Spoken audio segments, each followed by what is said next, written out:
Women in LNG in association with PowerPlay, presented by ExxonMobil.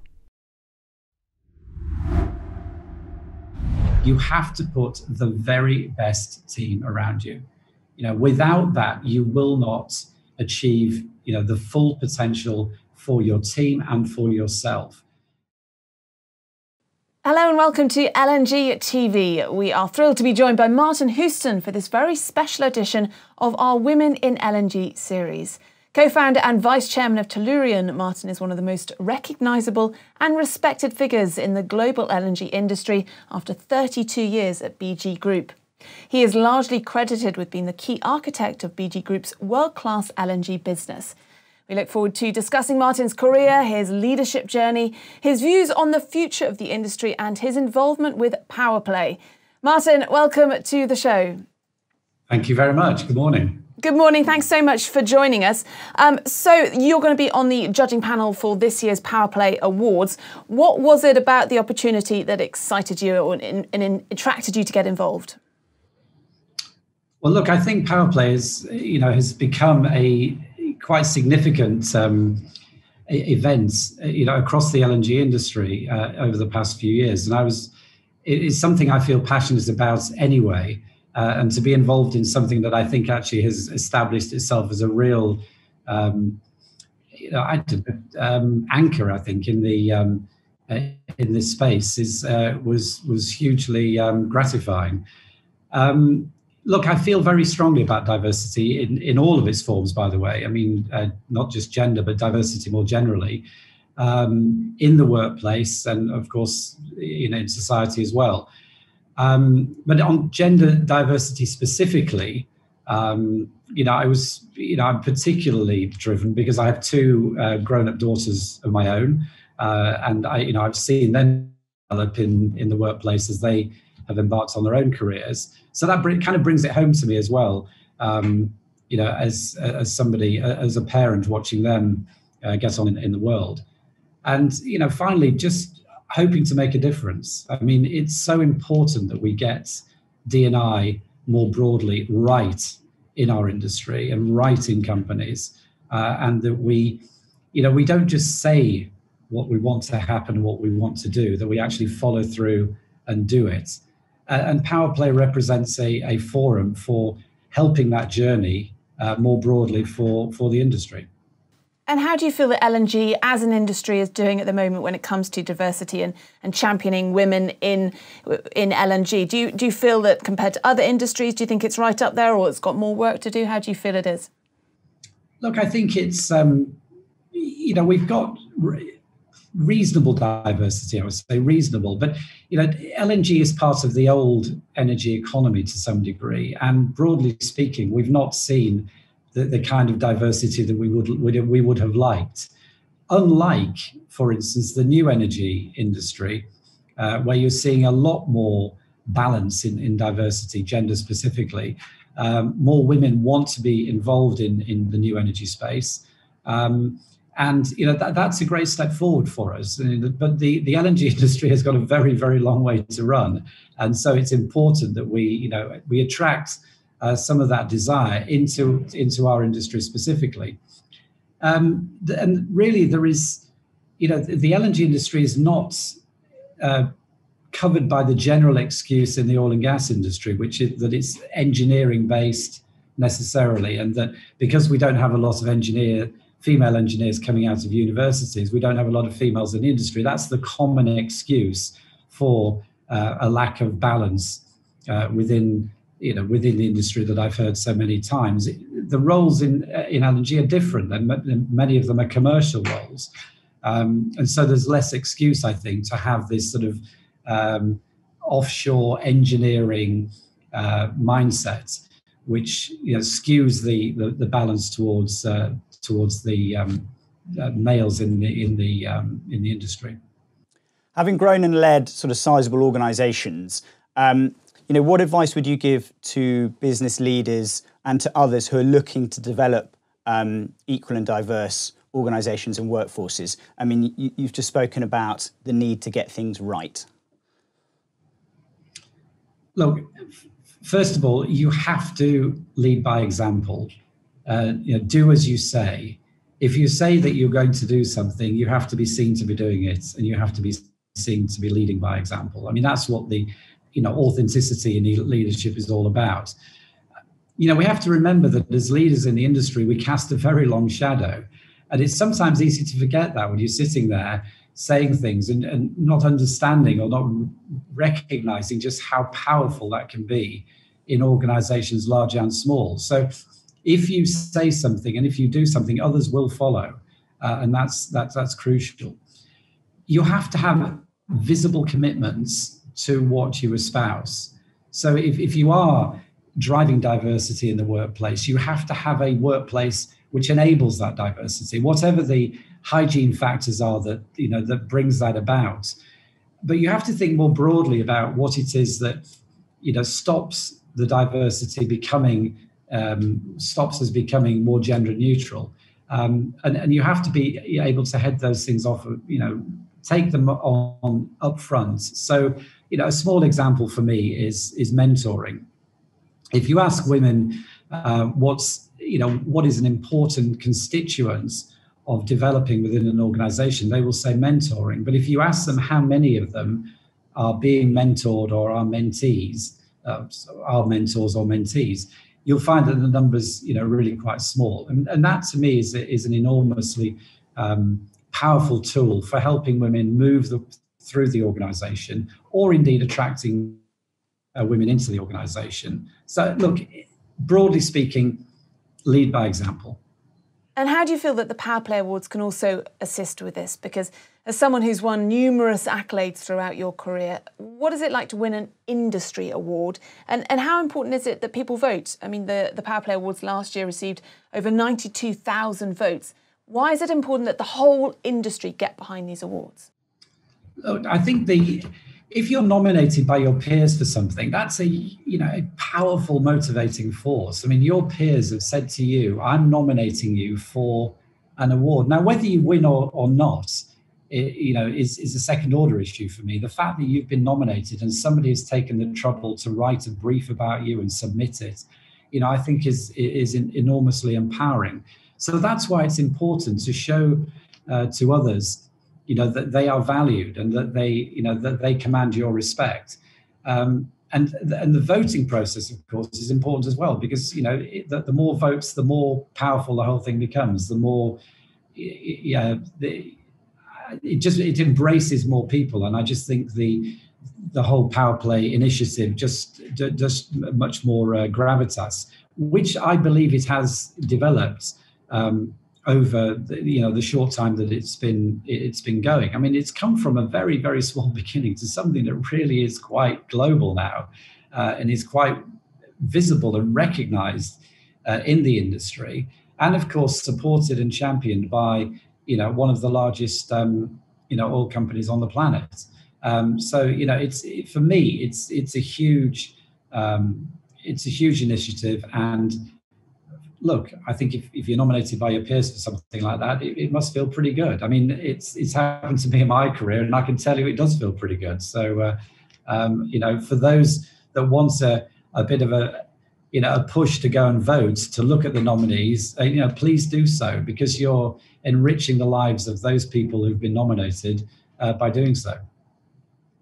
On the theme of special people and sort of special talent, BG's LNG business was synonymous with developing, incredibly talented people, many of whom have gone on to be sort of top players within the global LNG industry. As former COO and considered to be the architect of that LNG business, what would you say was so special about that business and that environment that could cultivate and incubate that incredible pool of talent? Look, that's a very good question. I mean, it's a question people often ask me.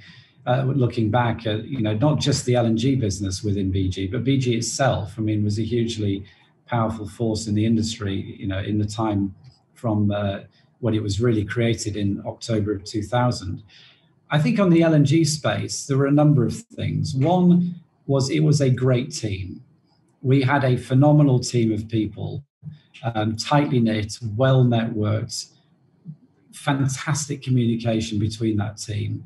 And that and you've just said in your question, I mean, many of those people now are spread, across the industry far and wide, and now anchor many of the other new entrants and, in many cases, long ago entrants into the industry. So, a great team. The second thing was the ability to move quickly. BG had this sort of fleet of foot about it, where we were able to make decisions and implement things extremely quickly. We had good process, we had good checks and balances, we had good risk management processes, but nevertheless, we were able to move on opportunities very quickly, which in a number of cases, as we built our portfolio, was crucial in providing some of the anchor pieces that enables us to build the world's first LNG portfolio business. And I would say the last thing goes back to this question of leadership that we've talked about already.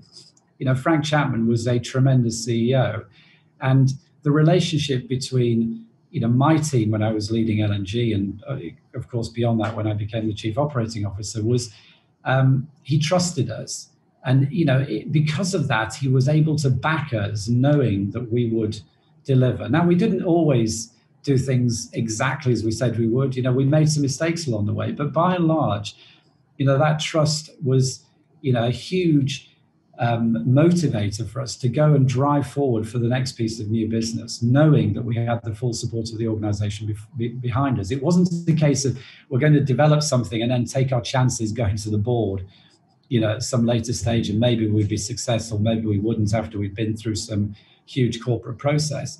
I mean, we knew that we had the backing. And if you put all those things together, it was just, a great motive force for getting done what we managed to get done in a very short space of time, actually. I mean, this all happened between, 2003 and, really 2007, 8, 9, was, when the foundations were really laid for that business. If you don't mind, picking up on the word you used, which was trust, do you think that's filtered down the organisation as well? So in terms of being able to empower people who may be on the outside anyway, from a experience perspective, may not have been qualified for certain roles or perhaps quickly promoted. Do you think that opportunity and that trust therefore enabled those individuals to flourish? And is that something that you try and foster in Tellurian and your other business interests?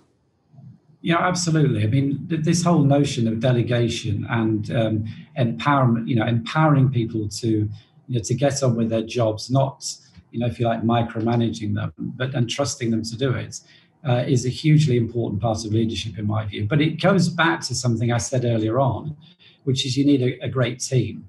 So one of the things young people often ask me if they've got a new, their first sort of serious managerial role, or they're going into a new job, is, what advice would you give me, Martin? General advice about leadership. And I always start with exactly the same thing, no matter what the circumstances. You have to put the very best team around you. Without that, you will not achieve, the full potential for your team and for yourself. And it's so important that young leaders understand that the need to have, a powerful group of people around them, is a way to deliver, way beyond people's expectations. And that's what we had. We did have this great team, and that trust was pushed down. People were, empowered to do things within, of course, within boundary conditions, within the risk management processes that we had. But, I can't stress enough how important that is, in letting people operate, and at the same time being prepared to, tolerate some mistakes. I mean, people don't get it right all of the time, and you have to help people to understand why a mistake was made, why that mistake won't be made again, and to let, empower them to get on and move ahead one more time. So look, I mean, teams, empowerment, trust, all, key things for me within the leadership spectrum. So speaking of an industry you love, the energy transition conversation has accelerated tremendously over the last year or so. Kind of wanted to touch upon not only the opportunities, but what you might perceive as the risks for the natural gas and LNG industries more broadly. Look, that's a tremendous question, and we could spend the next 4 hours going through that. But let me give you some of my own sort of top line thoughts on this. I mean, first of all, the opportunity for gas is self-evident. I mean, gas is the hydrocarbon that should underpin the energy transition. I mean, that statement should need no challenge. But of course, it is challenged. We have coal, still in some places growing in its use, across the world, across the globe. And, that coal to gas substitution must happen as a base action, if you like, for the energy transition. Gas, is affordable, it's available. And when we think about the energy transition, it's important that we don't just think about the 1 billion people that we are, in this conversation privileged to be a part of, that we think about the 8 billion people. We think about the people that don't have access to commercial energy, 3 billion of them. We think about the 7 billion who have limited access to the energy that has propelled mankind to where it is today. We must give them that opportunity. And for me, natural gas is that underpin. Now, of course, with that underpinning, hydrocarbon, we can then start thinking about the technologies that will partner with natural gas through the energy transition, which I am 100% sure will be successful. But what I'm not sure about is whether it will be successful at the right price. Because the affordability question is really, for me, what this boils down to. Are we picking the right technologies to take us through that transition? Are we looking at the bottom end of the cost curve of however you want to measure it? Let's say the cost per abated ton of carbon dioxide. Are we looking at the lower end of that? Or are we picking exotic technologies which are at the very highest end of that? I mean, just to give you a sense, the difference between the low end of that curve is $10 to $20 per ton of abated CO2. The top end of that curve, and these are all technologies that have become household names, is $750 per abated ton of carbon dioxide. So a huge difference in terms of what it's going to cost. And of course, the cost is going to be borne by the consumer. And I'm not sure that has really filtered down to society right now, that ultimately, if they're joining a march for Extinction Rebellion to push hydrocarbons out of the mix, to end the hydrocarbon industry, that has to be replaced, and it will be replaced at a cost. And that cost will come out of society's disposable income. And I'm not sure that shoe has dropped yet, across society. And that really is the risk, I think, that as hydrocarbons become politicized, as policy takes a political line, a line of dogma, a political dogma, as opposed to a commercially rational and thought out pathway, then I think we run into trouble. And that's where we have to be careful. So it is possible. We're still at the beginning of the journey. We're still seeing, a lot of arguments been put forward for the various interest groups, for the various things that people contemplate as being part of the energy transition. And there are many and various, by the way. But ultimately, we have to settle on something, a pathway, a set of pathways, actually different ones potentially for different markets, that allow us to do so in a cost-effective manner. And that remains my key mantra, I think, at the moment. It's necessary, it's important, we have to do it. The energy industry, the old energy industry, is behind it.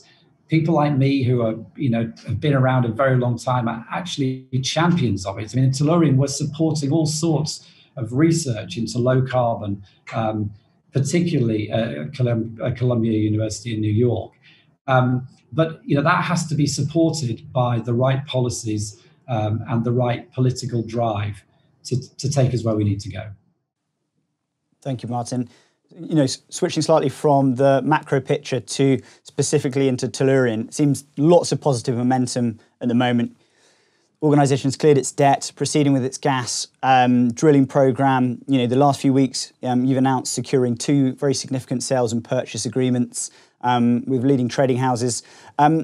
Sharif, on your company podcast, said you can think of Tellurian as an option on the global gas markets. I'd be really interested if you could explain to our audience what he meant by that. Sure. So look, if you think about our business model, we own and will own more of low-cost resource in the Haynesville Shale in the ground. Molecules of natural gas in the ground. Those molecules are going to end up in global markets. Okay, so that's the business proposition. The Driftwood LNG project is a piece of conversion technology which, after the gas has been produced, will convert it into LNG, which then moves into those markets. So that's the first point. The second point is, you have to believe in the global macro. If you believe that, as I have said, that gas is the underpin of the energy transition, if you believe that gas is the gateway to energy security and prosperity for many of the developing nations and the 7 billion people that we do not represent, as three people on this call, if you believe that, as I passionately do, then owning a piece of Tellurian, you own a piece of that very low cost molecule in the ground being sold to a market which is trading today. I mean, I didn't look at the prices today, but it's certainly above $11 in Asia for the coming months. I mean, that's the option value. The option is that you've got a low cost resource into high price markets. Now, those markets will move according to competitive forces, but those markets will determine the cost of that LNG ultimately. And it's our belief that spread between the cost of the resource in the ground and what those global markets will trade for, which represents, by the way, the way we're selling the LNG, as you remarked, to the two trading houses, that is an option. And it's an option on a global LNG market. And so clearly lots of positive momentum with the Driftwood project. What are sort of the remaining things required for an investment decision there? Well, look, we're putting together, a suite of contracts, as you can see. I mean, I think it was, somebody put it the other day that we managed to sell 6 million tons of LNG in 8 days, which was a nice line. But, clearly we'll continue to sell. We've already, started some early work, as you will have seen. You will have seen that we, are making steps with, various pieces of the project, be it the pipeline or Driftwood LNG itself. And, as Sharif has remarked, we're very optimistic about getting that moving very, very quickly. I mean, there's a huge momentum in the company. I mean, it's just 100 people today, Tellurian. Of course, the number of lives that Tellurian will touch in terms of the construction going forward will be enormous. But today it's 100 people. And we had interestingly a town hall meeting 3 or 4 days ago, and it was amazing, the enthusiasm and drive within the company. Clearly the last 18 months have not been good for anybody, Tellurian least of all. I mean, the industry has suffered greatly at the hand of the pandemic and also low demand and low prices. But right now we've got the wind in our sails, the momentum behind us, and we can only feel extremely optimistic that we are on the right pathway and we are going to deliver this project very quickly, very cost effectively, and deliver that gas to the markets that desperately need that gas. Martin, we like to ask all of our guests here on LNG TV about legacy and impact, and you may have already answered this in your previous question, but when you do eventually look back on your career, what is the impact that you would like to leave with Tellurian? Well, I'd like my impact not to just be Tellurian. When I do sort of hang up my boots and do whatever it is I'm going to do post working, I'd like to look back on an entire career that went back to an industry that was so radically different in 1979 than it is today in 2021. And I think, simply put, I'd like to say that I'd made a difference. And that could be to the shareholders of the companies that I've represented, that they have been enriched by what we have delivered, for them, to customers where we've delivered low cost energy, to enable their economic development, to the people that I've worked with, people I've led, people who are peers of mine, helping them achieve their goals. I mean, and to some degree, you know, where we started in this conversation, PowerPlay is really about that, helping people achieve what they want, helping our industry move to the place where it needs to be in terms of gender diversity, you know, the topic of this conversation. You know, and I guess finally, that in the latter stages of my career and what I do subsequently, that, you know, I can enrich the people and institutions that I choose to support philanthropically, as you know, as I, you know, pass on some of the opportunities that have befallen me to those that need it in the future. So look, to make a difference, and that's the sort of group of stakeholders to whom I think, you know, my career, I hope, has and will have meant something to. I think you've already made a difference. Thank you so much, Martin, for joining us here on LNG TV. Your passion for the industry really shines through, and very motivating. Thank you to Martin, and thank you also to you for watching this edition of Women in LNG TV. From Will and myself, it's goodbye, and we'll see you again soon. Women in LNG, in association with PowerPlay, presented by ExxonMobil.